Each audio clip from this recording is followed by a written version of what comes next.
Hi, everybody. Stephen Mirasu, Wine Saves Lives, and the Stephen Kent Winery, coming from my patio in the Livermore Valley. Long day of bottling today. We bottle a couple of times a year, maybe 3 times a year at most. We bottle with a mobile bottling line. Crew comes in, and we get 8 of our closest friends to do various jobs on the bottling line until all of the wines are bottled. We did 9 different wines today, small lot wines mostly for our wine clubs, a couple different Cab Francs, a couple different Cabernet Sauvignon, and some blends. One of the wines that we had bottled previously, about a year or so ago, and that has been waiting its release, is a wine from Bates Ranch in the Santa Cruz Mountains. Bates Ranch is an extremely special place for my family. My wife and I, Beth, were married at the top of Bates Ranch in 2023. We had initially been introduced to the vineyard in 2020. So during the pandemic, a friend of ours said, "You really need to come to this tasting." This tasting at this vineyard called Bates Ranch in the Santa Cruz Mountains. And people who make wine from the site are going to be showing wines, current wines from the past, that sort of thing. We tasted some of the wines there, and they were absolutely jaw-droppingly profound. They were absolutely amazing wines. Amazing wines because they showed a place. They showed an essence of a historically great place to grow Bordeaux varieties. The Santa Cruz Mountains as an appellation. Mount Eden Winery, Ridge Vineyards come to mind as these iconic places that have long made some of the greatest examples of those varieties in the world. We tasted the wines. We immediately said, yes, we want to buy fruit from these vineyards, from this vineyard. And we did. 2020 was our first release. It was a propitious event for us in that 2020 was a smoke taint year for the Livermore Valley. So we threw 7,000 gallons of wine away from Livermore. We were lucky enough to have wine from Bates Ranch and from a vineyard in Napa to cover our high-end offerings for the year. Bates Ranch, we have continued to get fruit from and will for as long as we can, hopefully forever and ever. The Napa project lasted for 3 years, was interesting to us, learned a lot, learned how much we love the Livermore Valley. Bates Ranch, planted back in 1970. The Cabernet Franc that we get from there is amazing. We don't know what the clonal heritage is of that particular block. We know the Cabernet is clone 337, so an Ontave Bordeaux clone originally. Planted on this hill that goes from 200 feet above sea level to 1,200 feet above sea level. 3 or 4 little different pockets of Cabernet planted up in the hillside. You tend to get fruit that is really beautifully ripe at low sugar levels, so low alcohol levels, but lean and beautiful and fresh and crisp and incredibly long-lived examples. And we hope that the 2021 vintage that we're releasing in a couple of days will be one of those wines as well. 2021 second release, we got just the Stagecoach block, which is a block on the ground, on the floor, as it were, in the valley floor, about 200 feet above sea level. What's, I think, important about specific sites in the wine business is how specific they are. The more specific a place, the smaller the vineyard, the more it reflects its place, the more the rainfall amounts, the amount of sunlight that you get, the amount of wind that you get, the aspect of the vineyard to the sunlight, the soil type, all of the environmental factors that conspire with the winemaker's vision to create the terroir of the site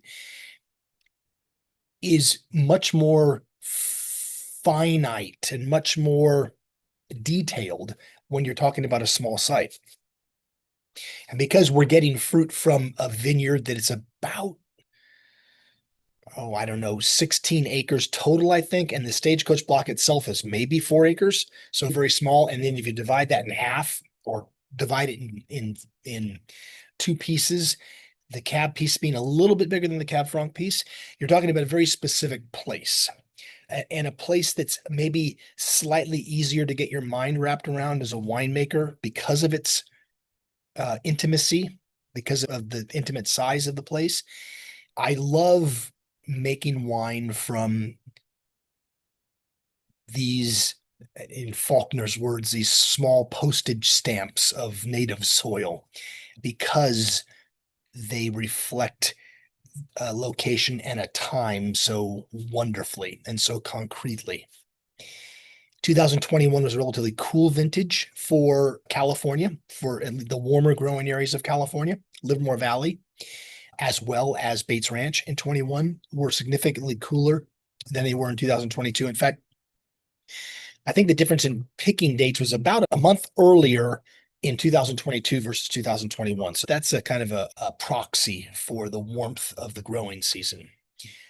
The hotter the weather, the more sunlight there is, the faster the sugar accumulates in the fruit, and the quicker the fruit gets at least sugar ripe, if not completely phenolically ripe.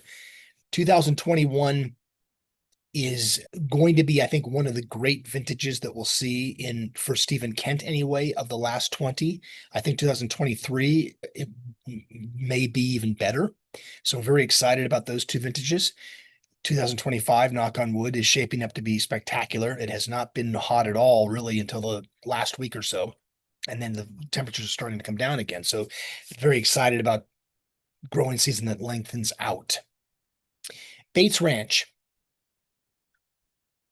dark fruited Cabernet Sauvignon that tends to be black cherry, black plum kind of notes. I opened this bottle yesterday, 2021 Bates Ranch, and it's, I think, going to show now much differently than it did yesterday when it was extremely lean and austere.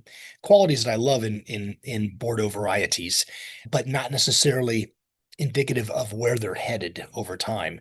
Today, the wine's showing a little bit more new oak than it did yesterday. I think that the wine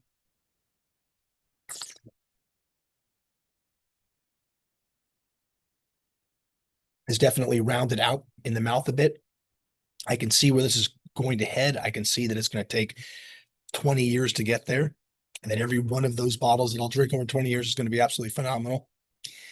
Bates Ranch is a very special place, not only because of the inherent quality of the site itself, but because of our relationship to the people who farm it, the people who own it.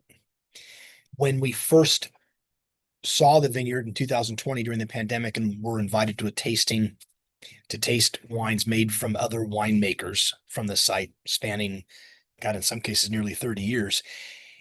Absolutely, to say I was smitten would be way too polite. I was fucking knocked out by the quality of the wines, by the depth, by the richness of the structure of the wine, and not richness from being oaked or what have you, but just the overall sense of balance, pH levels and tannin levels, acid, just incredibly beautifully acid driven site.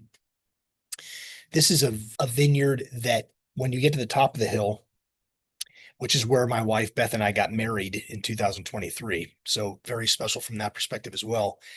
You can't quite see it, but you're looking at Monterey Bay. And the way that the winds come through there and the way that it's protected in various parts by its own hillside in a way, obtains to longer growing seasons, smaller increments of sugar accumulation so that the fruit doesn't get overly sugared, overripe in that way. You maintain this beautiful sense of balance and crispness and vitality to these wines. The Santa Cruz Mountains lives in my head as this, God, almost mythological or mythic place that only wakes up once every 100 years or so. There's a name for that place, and I can't remember what it is offhand, but that's what this place is like. It's like going back in history. When you drive up the dirt road to get to the top of the hill, the perfume of the trees and of the weeds that are growing there, it's like being in a spice bazaar. It's incredibly rich and full of life and full of scent and full of flavor. And it's just an absolutely phenomenal spot. I think the wines reflect the place, and that's a joy and an honor for a winemaker, I think, at least this winemaker. 2021 Bates Ranch Cabernet Sauvignon from the Stephen Kent Winery. We only made about 100 or so cases. We hope you have a chance to try it at some point in time. and hope you have a chance to try our other offerings from Zayante Vineyard, another Santa Cruz Mountain site that we adore, as well as the magic that is Livermore Valley. Thanks again. Drink something delicious. Cheers.